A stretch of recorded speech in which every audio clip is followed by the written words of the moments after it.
I was in bed. I was being rocked.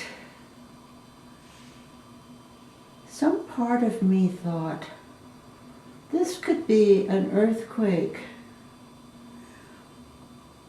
It lasted about 15 seconds, but the feeling of being rocked, I just stayed in that state. Now, this morning, I read in the paper, it was an earthquake, a big one. I have a long history of earthquakes. The first one was in 1933. I was 3 years old. I was walking into the kitchen. My grandparents were going to be coming over for dinner. I was walking through this narrow passageway. On the left side was the refrigerator, right next to me. On this side was the floor-to-ceiling cupboard of canned goods. We had lots of canned goods in those days. I had just gone through there and entered the large space in the kitchen when it hit, and every can fell down.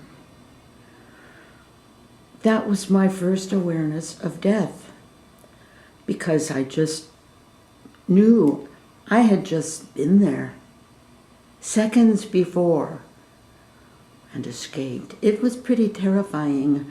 I remember that night in bed. I was in my bed in my room, and my mom and dad were in their bed in their room. Oh God, I wanted to be with them so bad. It was so scary. And after a while, my mom called out, did I want to come and get in bed with them? Oh, yeah, but I was too afraid to walk in there. There was another earthquake when I was in the hospital, and it hit when the woman next to me, this was in a maternity, her little newborn baby boy was in surgery having his little pee-pee circumcised when the earthquake hit. I don't know how that worked out. Then, of course, there was the Loma Prieta earthquake. I was in here, lying on the floor. I had a cracked lumbar vertebrae, and I had been told by the doctor not to move, and it started hitting. So I knew what you have to do with an earthquake. I never get scared anymore. You have to get up and you have to stand in a doorway. So I remember lying there thinking, do I get up or will this pass? And it got worse and worse. I got up.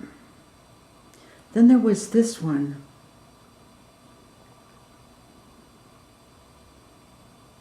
I never knew what happened.